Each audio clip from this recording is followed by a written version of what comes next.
The one thing that I believe would work everywhere is fighting. Because it doesn't matter what color you are, what country you come from, or what language you speak. We're all human beings and fighting's in our DNA, man. We get it and we like it. I'm Michael Morgan and welcome to the second edition of this week's WHOATcast. Joining me, my sister from another mister, it's G from WHOATV. Hey, Mike, what's going on? Well, I was about to ask you. It seems as though, really and truly, you have got the eyes of MMA Twitter on lock. Basically, your Twitter feed has been our window in, and quite an, I would say intimate window in to today's media day. So I guess, the question is this: who have we got really to look forward to on this week's episode? Oh, we've got a couple of folks, no big deal. We've got Stephen Thompson, Wonder Boy. We've got Firas, hit me with the last name before I mess it up. Firas Zahabi. Firas Zahabi.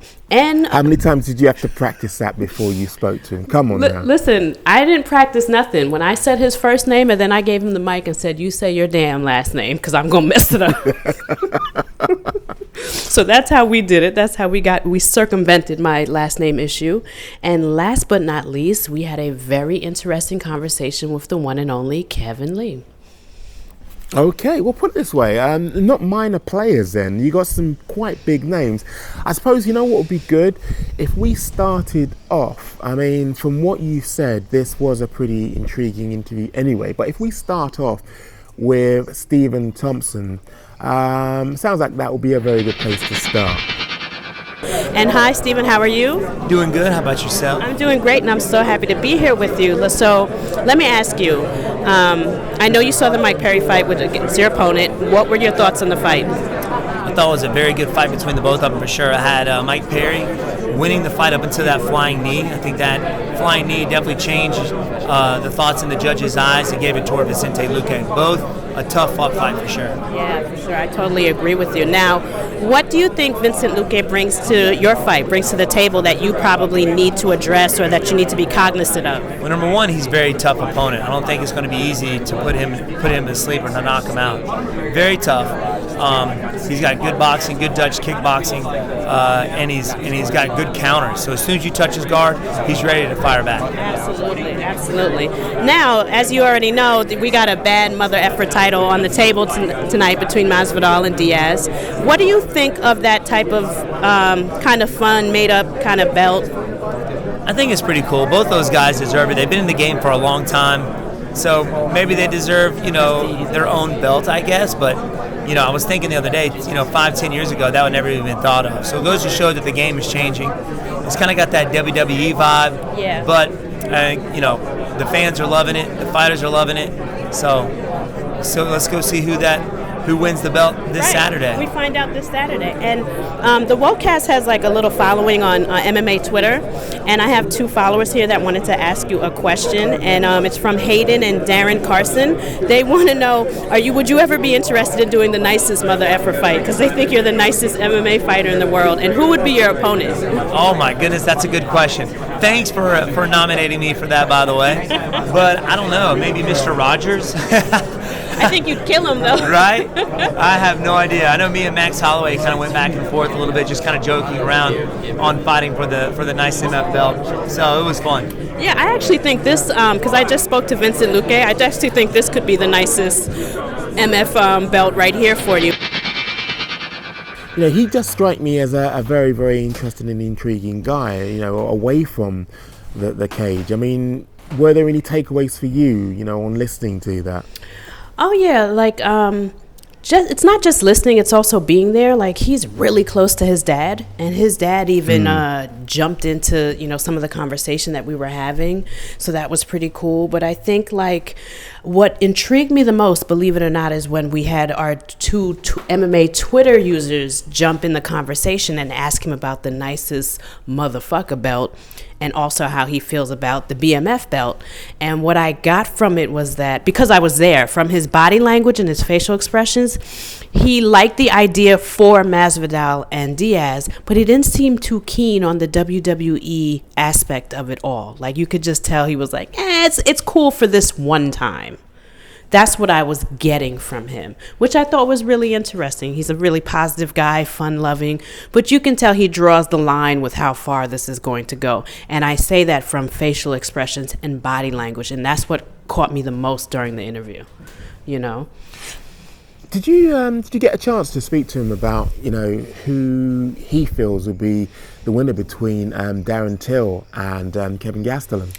No, we didn't really discuss that particular fight. We discussed more him and Luque. And he was able to, of course, he thinks he's going to win. Of course, duh. They all think that. But he was just saying that Luque's no joke. He said Luque comes forward. He's a tough fighter and can take a lot of damage and whatnot. But what he thinks that he brings to the table are his angles and his speed. And it's definitely been addressed in his camp. And he feels great. And just talking to him in person, he looks great. And he's also very, very confident. So he has this type of like air about him that leads me to believe that he's going to go in there knowing and believing that he can do something with his opponent, and that something is win, you know? Nice. So next up, you spoke to Firas Zahabi, and I suppose, you know, one of the intriguing things for me that I couldn't wait to actually have answered, and that is, there was a lot of chatter, there was a lot of talk around Khabib and GSP actually, you know, tangoing. Now, one of the things which I was like keen to see is, you know, would that be a tempting offer for him to come back with? So I suppose, you know, without further ado, it makes sense to roll tape. Yeah, let's get into it, Mike. G from WHOATV is here with Firas, and I'm going to let him say the last name because I keep messing up last names. Firas Zahabi. Yes, we are with one of the best MMA coaches in the world at UFC 244 Media Scrum, and I've got some questions for you, Firas. How is Kevin doing in his new gym with you as the head coach? He's doing real good. We all enjoy having Kevin. He put in the work. He's more than ready for this fight. We have a very strong game plan that we're confident in. He's in great physical shape. His wrestling's on point. His striking is on point. I'm looking forward to Saturday. Now, speaking of Kevin, should we look for a new and improved Kevin, or are we looking at a Kevin that's going to have some new tricks in the bag? Like, what are we going to see on Saturday? You're going to see a supercharged BMF Kevin What? Lee. BMF? BMF Kevin Lee. Damn, okay. Straight from Firas, y'all. Kevin is turning into a BMF come Saturday. And this is... And Kevin is now doing a rock impression with another interviewer, and it was actually pretty damn good. Firas, now, I'm not going to go into like the Conor McGregor allegations or whatnot, but how do you feel about fighters fighting under investigation for crimes? Like, how does that make you feel that someone could be under investigation but still fighting and being a part of the brand of the UFC? You know, I think you're innocent until proven guilty, and a lot of these superstars are under investigation for things maybe that they didn't do because they're famous. People want money from them. Mm-hmm. That's one side of the coin. The other side is maybe they did something illegal. So that's why we got a court system. Let the judges choose. Let the lawyers hack it out. For me, you're innocent until proven guilty, so you should be able to fight. Good answer. And also, how do you feel about a code of conduct being implemented in the UFC? Yay or nay? I think it's a great idea. I think there's back and forth, hyping up the fight, but then there's going too far. And I think the fighters need to know where that line is. It should be defined very clearly. Yeah, I agree with you. And I also think that when fighters kind of cut up outside of the octagon, it takes away from the aspect of them being martial artists, and they can be seen as barbaric. So I'm with Firas. I think there should be some form of code of conduct and discipline with shenanigans outside the octagon. However, let's talk GSP a little bit. And I know that you can't tell us, exactly what his future plans are, but I'm going to do this. What do you think of, as a coach, what do you think when a fighter retires, takes some time off, gets a little older, and comes back? Like, what does that do for your, like, how you train them? What are your thoughts on an older fighter coming back after taking a break?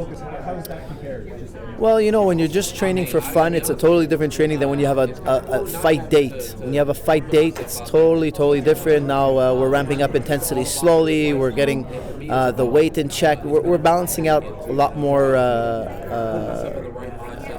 factors, and we're obviously training more intensely. George right now, he's not in that mode. Right now he's just kind of training for fun, keeping his body healthy, staying on par. And he's nearing the age of 40, so if he's going to do a fight, it's going to have to be something really special, because he has very few fights left in him. Oh, what are your thoughts if there was a Khabib fight in GSP? I'm not trying to put it out there or anything, but what are your thoughts? I would love to see that fight at 165, 5-rounder, main event, just for the sheer pleasure of seeing those two compete one against another. No titles per se needed on the line, just to catch weight, and just for the sheer amazement of these two great athletes. Right. It would probably be more about legacy. Yeah, more about their legacy. It'd just be an incredible fight to witness, because those two are so. They're such great fighters. Yeah, the best, Yes. And then they're also similar with the wrestling and the takedown and the control. So I think, I agree with you, the fans would be so intrigued to know who the hell is the best, So another question for you, being that you're this elusive, awesome head coach, who was the hardest fighter that you've ever had to prepare for? Like someone that you was like, damn, we got to break this guy down and study him, and it was intense. Who was that? I would say maybe back in the day, BJ Penn, when he was in his prime, he was doing things nobody knew exactly what he was doing. He was super flexible. He had attributes that were just way ahead of the game. And That's true. There was a time where BJ, he was really ahead of the game by a long shot. And I would say BJ Penn. I would say Johnny Hendricks was also a very difficult guy to game plan for, because he was just so big. He brought so much to the table. I would say Carlos Condit as well. There were some very tricky opponents, definitely. Well, thank you so much. I've always wanted to know, from a coach's perspective, who's the person that you get their name and you're like, damn it, this is going to be a hard one. And finally, last but not least, what do you think of this BMF title? Who do you think wins, Masvidal or Diaz, and how? It's a really tough call, but I'm picking Masvidal. And why? I think he's number one. He's a true welterweight. I think he's naturally bigger. He's more explosive. He has just as much experience as Nate, so Nate won't have an edge in experience. He's just as tough as Nate. The one advantage I do give Nate is his durability. Yes. To take this later in the 5 rounds. But I just feel that Masvidal is too seasoned for that. I'm just hoping Masvidal has prepared seriously for Nate, because I see him every day in the media, literally he's all over the media all day long, and that superstardom is it could be exhausting. Yeah. So I'm hoping that doesn't hinder his performance, because he should, in my opinion, win this fight. Now, since you brought it up, as a coach, when you see one of your fighters falling in love with the superstar in the media and he's feeling himself, how do you bring them down? But how do you get them to focus? I try to get them to refocus, and a lot of time you'll get, of course I am focused, coach. Yeah. But it's maybe they got to learn the hard way. Some guys got to learn the hard way, and it's unfortunate, but I try to warn them, but sometimes warning just doesn't. Your mom can tell you that's hot, don't touch it, it's hot. Yes. And you're not going to, some people just don't learn until they burn themselves a couple of times. Right. I'm glad my mother's not here, because she would be like, Firas, you're talking about her right now. That's exactly. me. I learned from making mistakes. So I can see as a coach, you probably had to deal with that and been like, all right, you're going to learn. Let him burn himself. Yeah, you're going to learn. Well, it was a wonderful conversation, and thank you for having me. Pleasure. Take care. It doesn't seem like George's state of mind is to come back, but I feel like there are certain stipulations that can draw him in, and I felt like I got that from Firas, which was interesting. And to him, it was the 165 division. George St. Pierre is just getting older and doesn't really need to defend his belts the way that he used to. So if he comes back and wins the title, what's it for, really? He's at an age where he doesn't really need to prove anything to anybody and defend nothing. But however, if he was to come back, it would be for legacy. And that legacy would be, who is the best fighter at 165? And him and Khabib match up well. And they're both en route to being legends to the sport. I mean, GSP is already considered one of the GOATs Excuse me. And Khabib is well on his way.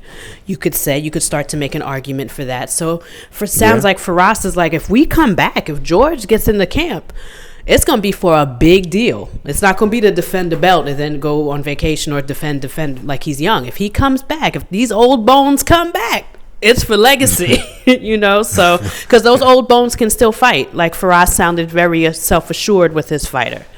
And it was just a really great interview. We discussed the code of conduct with Conor McGregor. It was just like, when you talk about Conor and the allegations, I just feel like I got to dance around them. It just feels so taboo, but I was able to just poke around a little bit, and I liked his perspective of things. And I do like that, he stays out of it. He believes a man should be innocent until proven guilty. That's his perspective on things. But at the same time, notice he wanted a code of conduct in the UFC. He's all for it, which I thought was very interesting. And I agree with him. So that's definitely some takeaways I had from Firas. And lovely guy, laid back, and he made me feel comfortable while talking to him. It felt like a conversation like how me and you talk. It was nice, I bet you what else, or what other fighter felt like a conversation and not an interview was Kevin Lee. I bet you got some gems from him.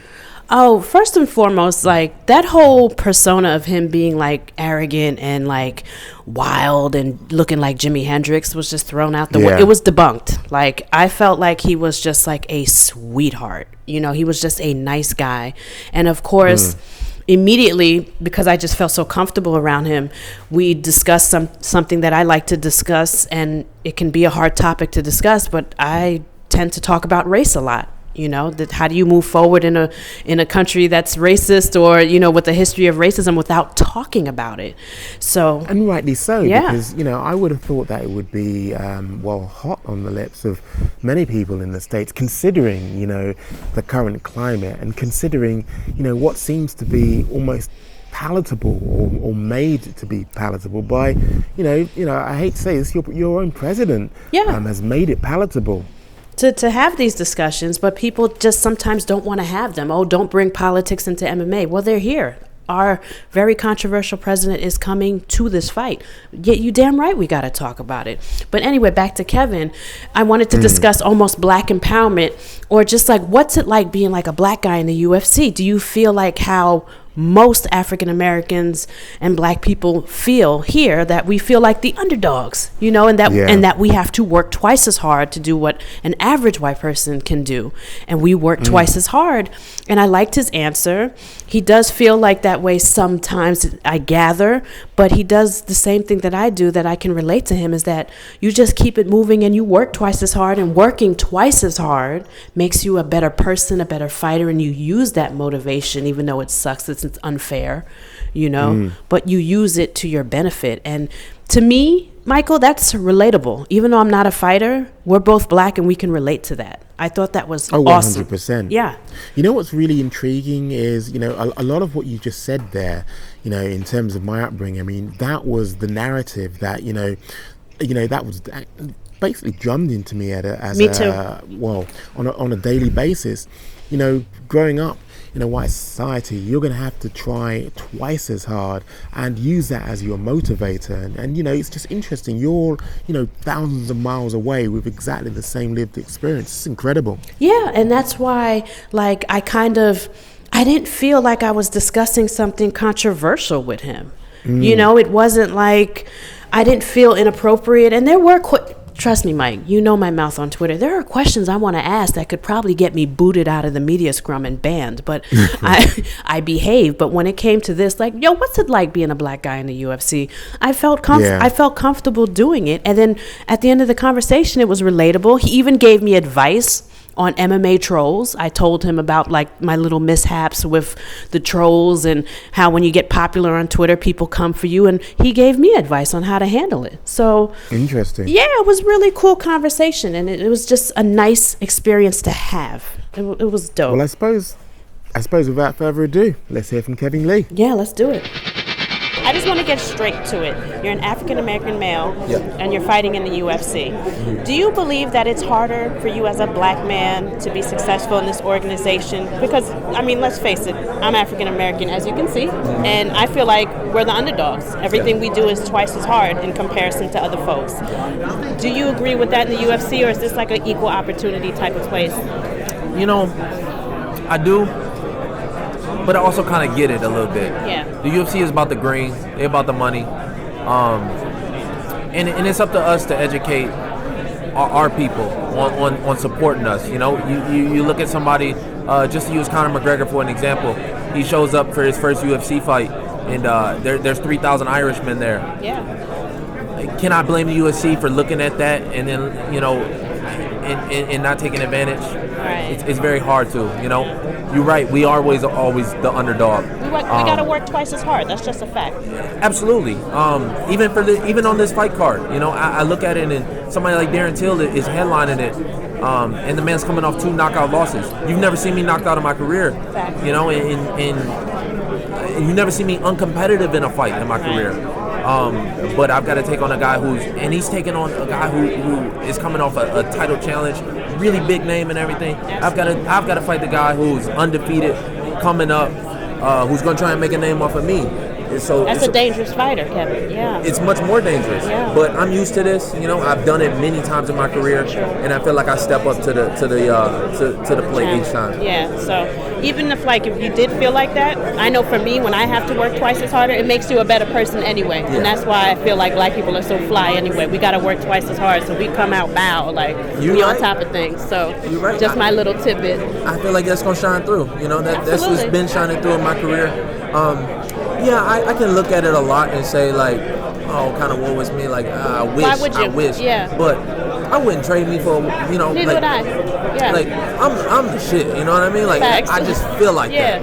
So, and working twice as hard gets you better results anyway. So it's always good to be the underdog. It's always good for someone not to be like, oh, Kevin ain't shit, this, and that. So that's for me. If I was you, that would be my motivation. Like, oh, y'all sleeping on me? Okay, word. Exactly. I mean, like you said, it takes twice as much work for me to get there. But once I do get there, the results are gonna be spectacular. Exactly. So another question, I want to talk about the hate. When I go on, I do a lot of stuff online. I'm always beefing with people on Twitter. So that's my thing. MMA Twitter is always talking about how Gregor's going to beat you. He's undefeated. Kevin ain't ready. You all over the place. And this is, I'm just telling you what I'm hearing and reading on the blogs. Sure. And that you're jumping from camp to camp. You seem to be just all over the place. What do you say to the haters? I don't really pay too much attention to them, Good. to be honest with you. That's why I don't fuck with social media like that. That was You gonna don't be my really next see question. see me on it too much. I never really read the comments or anything like that. Is there some truth in some of it? Maybe. This last year has been very hard. Yeah. Since I've lost my head coach, I have kind of been driverless. I have kind of been. That's expected. You're probably grieving. It's part of the process, and everybody needs a coach. I feel like I've found that now, and I feel like that's going to shine through on Saturday. He's really fine-tuned me and really got me dialed in. So this is a good fit for you. You like TriStar. You like the. I embrace the hate. You know what I mean? That give me a little bit of extra. When I step in there on Saturday in Madison Square Garden, for me it's going to be a huge moment. It's history to me. But the people around, they're gonna boo. They're gonna, they're gonna be for Gregor. What do you have? I embrace that shit. Well, then give me some advice, because I'm not famous or anything, but I have a lot of people on Twitter that just can't stand me because I say what I want. Yeah. I don't give a fuck. Yeah. I say what I just do and say what. As you can see, I'm cursing on the podcast. I don't care, and I say what I want. I ask what I want. People hate me for it. Sometimes it hurts my feelings when people drag me or they say, and then you a dyke, you this, you that, and it's kind of like the low blows will get to me sometimes. What advice do you have for me to kind of keep the haters from getting to me? To be honest, it's especially if you're a sensitive person, that would be me. It's okay, just let them. Yeah. It's truly, it's even okay to be upset at it. You know what I mean? Yeah. It really is. I don't like that people just say oh, just ignore it every time. That's me, I feel something. What do you want me to do with it? If you feel it, if you feel it, you feel it. Right. It's like it's like somebody can just say like, oh, just shut that shit up. Like you know, it don't work like that. Yeah, I think it's all right. You know, as long as it don't stop you. You know what I'm saying? Like. It's a fight like this. I'm just gonna use it for example. Go ahead. A fight like this when they approach me with it, like, oh, do you want to fight Gregor? Going back down the weight. He's undefeated. He's all these things. And I don't get a lot if I beat him, and I lose a lot on the other end of it. True. So a fight like that kind of scared me a little bit, and I'm like, just because it scared me, that shit ain't gonna stop me. Yeah, you know what I mean? Just because it make me feel a type of way, that shit don't stop me. It's gonna keep me going. That's what the trolls did with me. I was like, thank you. I'm at the media scrum. And you know what I mean? Yeah, like, it ain't thank gonna you. stop you. Yeah, it made people talk about me even more. So exactly. I'm happy with that. Coming up this Saturday, we have UFC 244. You've been enjoying the spoils, as it were, leading up to fight night.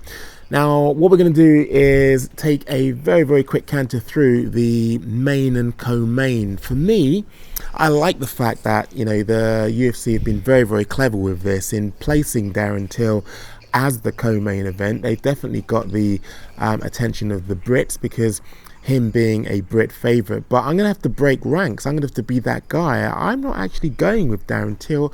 I'm going with Kelvin Gastelum. I really do feel, you know, the whole trip over for Darren Till in terms of the delay that he had to his visa, which basically enabled him, well, to, I suppose, catch some more training in the UK, but delayed his entry to the US, has put him and wrong-footed him, because essentially what he's got to do between now and weighing day, which is tomorrow, is to get on weight, because he will be cutting weight, but as well as that, acclimatise himself to the fact that he is now on a different time frame. I'm guessing that's what he would have been doing in the UK, but you know, there is preparation for a different time frame and then living a different time frame. So I really do feel that he's at a disadvantage even before he stepped inside the octagon. But the third, and I suppose the key and most important thing, Kelvin Gastelum is no joke. He's no pushover. I mean, look, he rearranged the face of the current champ, of course, in Izzy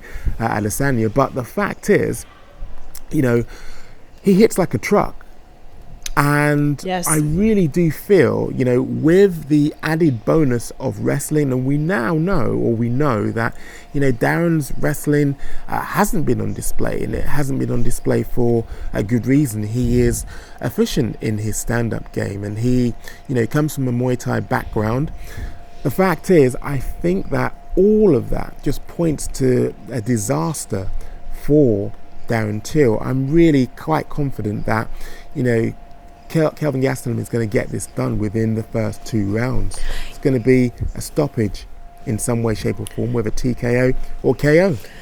Before I tell you my pick, brief me, have you seen any footage of Darren Till since he's landed in New York? Because I believe it's, even though I didn't see him at the media, it's confirmed he's here. But he just hasn't made it. What's he looking like? Yeah, he's definitely in the in New York, and the fact is, I've only seen stills of him. I've not seen any actual video footage, but from the video footage, from the stills or from the photos, he looked refreshed. He looked lively. He looked, you know, he didn't look drawn. But it's very difficult to tell how he was just from the photos that I saw, but just logically you'd think that you'd be at a disadvantage if you've got to acclimatize yourself to, you know, a different time zone. But not only that, you know, he's got weight to cut. Yeah, and you have to perform as well. You've got weight to cut for the weigh-ins, and then you have to perform possibly jet lagged, and we discussed that in the last episode. That shit ain't no joke. Like that, you are tired regardless of what you do. When you do not get acclimated to your environment, it's very hard, one, to just go to work and relax, let alone go to the gym. You know what I mean? So when I have jet lag, I tend to skip the gym because I'm just mopey and tired. So I can't imagine having to be some professional athlete with jet lag, having to perform at the highest peak, you know, of my level against Kevin Gastelum. So I think there is some truth to what you're saying. However, with my pick, I'm going to agree with you, Mike, and I'm going with Kelvin Gastelum. And the reason why I'm going with him is because we know what Kelvin can do at this weight class. We even know how he loses at this weight class, which is when someone is a superior grappler to him, like Chris Weidman. Yep. And don't forget, he almost had Chris Weidman with those hands. He dropped him so hard, but Chris managed to survive. So that was still a winnable fight with a dominant grappler. And I don't see, like you said, I don't see Darren Till wrestling him. Even though Darren Till has some really badass takedown defense, and he really does. If you look it up, he's got some really good takedown defense, but he is not an offensive wrestler. He's not known for that. He's known for that come forward, heavy hitting, and charging forward type of fighter, and he's got a heavy left hand, and he's really good, and his elbows are disgusting. However, Kelvin's hands are faster. He's acclimated to this weight class. He's also a wrestler. So if you do try to wrestle him, you better be pretty damn good at it. People forget that Kelvin is a great wrestler. Okay? And we know what he's going to do at this weight class. There's too many X factors with Darren Till. We don't know if he's going to be slower. We don't know if his cardio is going to be affected. I just don't think that moving up in a weight class to test yourself with Kelvin Gastelum is the best idea. I think the UFC is just kind of pushing him forward, and they did it before when he wasn't in the middleweight class. So, but that's just it. Sorry to jump in there. That's just it. He isn't being pushed by the UFC basically to take this fight. Initially, when it was suggested, it was him that was actually pushing for it. It was his team that basically, collectively thought it was a good idea, because Darren likes to test himself in a massive way. Now, I can't see this ending anywhere in a good place for Darren, and that's the reason why, when Dana was actually quizzed on it, he was really clear. Nope, wasn't our call. It was Darren and his team. Because I remember online in MMA Twitter, we did throw Dana and the UFC under the bus. Like, oh, come on, man. Give him a Kelvin Gastelum. I think MMA Twitter and all the fans are kind of realizing that Kelvin Gastelum on my mission for gold hashtag is for real. Like, he deserves to be in the top 5, and he's really, really, really good. And I think people, especially after the Izzy fight, they looked back and was like, he damn near smoked Chris Weidman. He blazed Michael Bisping. You know what I mean? So I think people are putting it together like, hey, this kid is good. This kid is really good. And then you got Darren Till. We don't know what he's like at this weight class. I'm a little nervous. I'm going with Kelvin Gastelum, and I'm going with a TKO or a KO victory. Don't know which round, but I think Darren's going down. So main event, I have to say, I don't know how they're actually going to announce this or how Bruce Buffer is actually going to announce the belt. I'm guessing he's going to be running with BMF, but it'd be interesting to see. But, I like the fact that, 18 months ago, 24 months ago, you and I wouldn't have been having this conversation. You and I wouldn't have been requesting this matchup. And you and I wouldn't be this gassed about two individuals who are essentially in double figures when it comes to losses. The fact is this is such an intriguing matchup, which has been amplified by the fact that it nearly didn't happen. So much so that I normally watch these fights basically, in the morning. I don't tend to stay up. I'm getting too old for this shit, as my guy from Lethal Weapon used to say.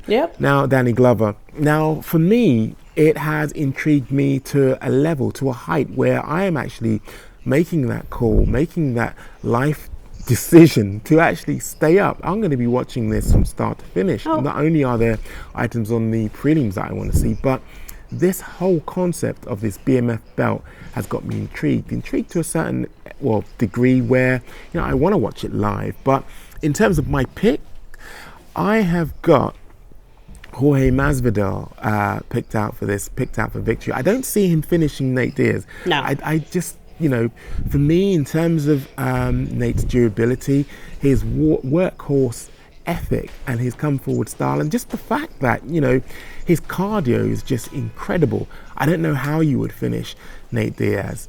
Really and truly, I do see this going to a decision, and I see it going to a decision for Jorge Masvidal. Okay, now here is my pick, and I'm going with Nathan Diaz. And the reason why I'm going with him is because one, Jorge Masvidal is not going to knock him out, and I think that Nate will prevail in the later rounds. He does not stop. His cardio is ridiculous. And what else I think too is that I think Jorge is breakable. And hear me out on this. The reason why I think he's breakable, because it's like, just as of lately, I saw it on the countdown, he's been calling his opponents, he's been saying he's baptizing them, meaning now he's knocking out his opponents. Because you remember that little run he had where he kept getting decisions and they were either close or he would lose them. Like, I still think he won against Al Iaquinta, but those losses and those close decisions apparently haunt him. But here's the thing. You're not knocking out Nate Diaz. So what are you going to do? And Nate tends to win decisions. Like, you saw him, like he wins decisions. His cardio stays up and he doesn't stop and he moves forward. In fact, Nate's, what's it called? The word that I'm trying to say, he increases his fights, his punches increase. Yeah. And if Masvidal wants to take him to the ground, he also has to worry about submissions from Nate's back. I just think that Nate's forward pressure and the fact that he gets better as the rounds go on and he adjusts to the fighter, and Jorge's not going to be able to knock out Nate Diaz, is going to be his demise. I don't think he's going to be able to baptize Nathan Diaz. But I will admit this. It's a shaky pick. It can go to either fighter, but I'm going to go Nathan Diaz and by decision. I have one question for you before we wrap this up, Mike. Go for it. What do you think about The Rock wrapping the belt around the winner? Put it this way. The whole Rock thing, I think, amplifies the off-brand nature of the BMF belt. It's never been done before, the BMF belt, and neither has a celebrity come in the cage, the octagon, and put on a belt. I think it also kind of like plays to the nature of this, the fun nature, the fun fight nature of this as well. It's absolutely incredible, brilliant, a masterstroke of marketing. When you think of the amount of eyes, additional eyes, because of who we are talking about here that will be on this product, the UFC could not have scripted this more brilliantly. Oh, yeah. I think this is a What do you think? I think it's a marketing ploy, and I think it will work well. It'll bring eyes and attention to this belt, with The Rock bringing in, different fans, like, what's he doing over there? What is this BMF thing about? And yada, yada, yada. But I do think, like, Mike Tyson would have been kind of cool to do that. He is like a UFC affiliate. Like, he gets high with Henry Cejudo on his podcast. You know what I mean? Like, he hangs out with Dana. He supported Ronda Rousey. Like, he's a familiar face of the UFC. And let's face it, I don't think there's really anything badass about The Rock, except that he's really gorgeous and his muscles are big and he probably has a badass workout and he's a badass actor. But the BMF belt to me is about like two fighting hood dudes that are about to just let us know who's the baddest motherfucker out here. I don't really get that from The Rock. I get that more from Mike Tyson. You see, I saw your Twitter post and I liked it, or I think I retweeted it. I think it's a brilliant call to have Mike Tyson, the baddest man on the planet. For me, when I think of the baddest man on the planet, I still think of Mike Tyson to this day. Yeah. But I've got a feeling that Mike Tyson and Mike Tyson's likeness may be hired out, as in being paid for by the PFL. I think that he's working very closely with them, and they wouldn't really take too kindly to the fact that, Mike Tyson, a brand, when you think about it, which they are, I reckon, I don't know, obviously know this for certain, but I reckon they're paying for his, I suppose, quote unquote, endorsement by him actually appearing at their shows, his likeness being used in pictures. That in itself is a very lucrative deal. So I don't think that, we would have seen him actually putting the UFC or the BMF belt on a UFC athlete. And not for nothing, I totally forgot about his controversial past with the convicted rape and also domestic violence issues. I had some female followers kind of DM me and also tweet me like, I like the guy too, but Gina, don't forget about his past. So you have to also consider that he's also a controversial figure, even though people have forgiven him and stuff. But you see how some female fans were triggered and had to remind me, like, read up on that case, Gina, before you have him wrap a belt around somebody's waist and give him all that praise. Like, let's not forget his murky little past, and the UFC has female fans. So I had to take that into consideration as well. We'll put it this way, PFL certainly don't have a problem with it. And to be fair, in the past, The UFC, who have, you know, sat Mike Tyson front and center and cage Oh, yeah. side, haven't had a problem with it Yeah. either. But on that controversial note, I think it's time to wrap up this week's episode. It has been incredible watching your journey. It's been, and I can't thank you enough for making the pictures and the videos and basically describing in very, very keen detail as to what, you know, you're going through, the emotions and the passion and everything, which has actually been happening over the last 48 hours. So I'm really looking forward to seeing your journey cage side and seeing how that actually pans out too. So in between time, if there is anybody out there, or there usually is, who wants to actually debate, discuss, talk about any of the issues that was covered on this show, you can reach me via Twitter at WHOATV, and you can converse with G at G from WHOATV. And real quick, guys, make sure you check out my page for the next few days, because I'm headed to the weigh-ins at MSG tomorrow, and then Saturday I'm front and center for the fight with the media. So there should be some good shots and videos. So please, please, please have fun and check out my page. Until next time, make some trouble. Always, Mike. See you next week.